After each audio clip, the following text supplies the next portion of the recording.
नारियल की पूजा क्यों की जाती है? नारियल को श्रीफल भी कहा जाता है।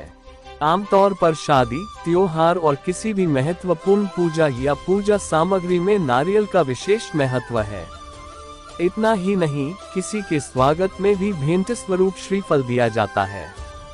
वेदों के जानकार के अनुसार नारियल में त्रिदेव ब्रह्मा, विष्णु और महेश का वास माना गया है। हिंदू धर्म के ज्यादातर धार्मिक संस्कारों में नारियल का विशेष महत्व है। नारियल को शुभ और सबसे पवित्र फल कहा जाता है और नारियल पर बनी 3 आंखों की तुलना शिवजी के त्रिनेत्र से की जाती है। इसलिए नारियल को बहुत शुभ माना जाता है और पूजा पाठ में प्रयोग किया जाता है। नारियल की पूजा कथा पौराणिक ग्रंथों में अलग अलग कथाएं भी विद्यमान हैं।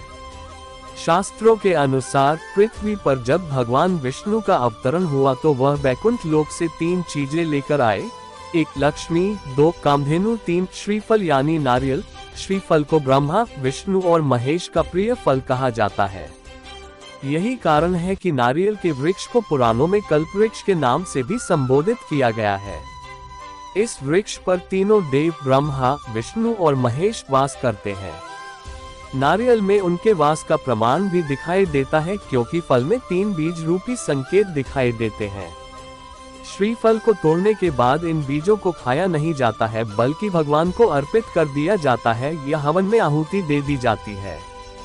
पौराणिक ग्रंथों में ये भी कथा है, मर्यादा पुरुषोत्तम राम के वंशज राजा पृथु के पुत्र सत्यव्रत परम प्रतापी राजा थे।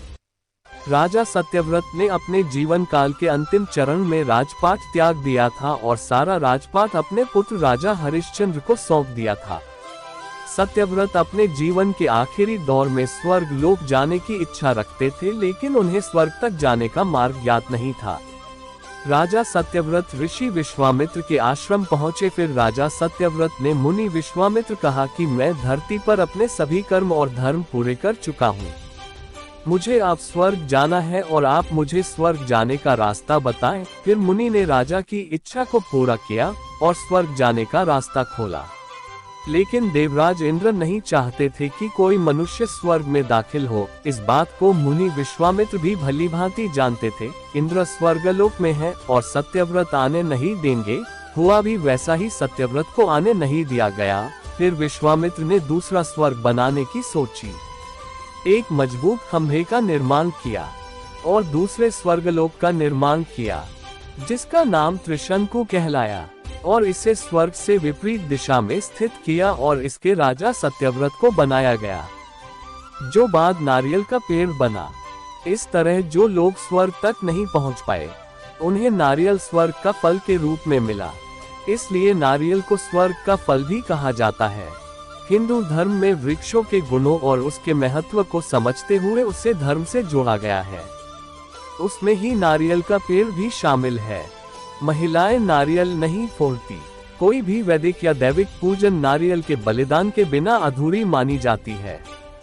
ये भी एक वजह है कि महिलाएं नारियल नहीं फोड़ती। श्रीफल बीज रूप है, इसलिए इसे उत्पादन अर्थात प्रजनन का कारक माना जाता है।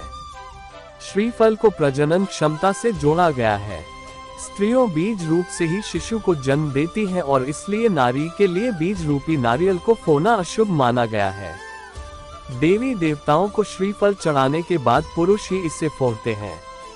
नारियल फोड़ने की परंपरा। कहते हैं एक समय हिंदू धर्म में बलि प्रथा सामान्य बात थी। तभी आदि गुरु शंकराचार्य ने इस अमानवीय परंपरा को तोड़ा और बलि के स्थान पर नारियल चढ़ाने की शुरुआत की। नारियल फोड़ने का ये है महत्व। नारियल फोड़ने का मतलब है कि आप अपने अहंकार और स्वयं को भगवान के सामने समर्पित कर रहे हैं। माना जाता है कि ऐसा करने पर अज्ञानता और अहंकार का कठोर कवच टूट जाता है और ये आत्मा की शुद्धता और ज्ञान का द्वार खोलता है। औषधीय गुणों के कारण नारियल को स्वर्ग का फल भी कहा जाता है। नारियल कई तरह के औषधीय गुणों से भरपूर है। इसमें पोटेशियम, फाइबर, कैल्शियम व मैग्नीशियम भरपूर मात्रा में पाया जाता है। ये कई बीमारियों के इलाज में भी काम आता है। नारियल में वसा और कोलेस्ट्रॉल नहीं होता है, इसलिए यह मोटापे से भी निजात दिलाने में मदद करता है। दोस्तों, नारियल से जुड़ी सभी जानकारी आपको कैसी लगी, हमें कमेंट बॉक्स में लिखकर जरूर बताएं। चैनल पर नए हो तो चैनल को सब्सक्राइब कर दें।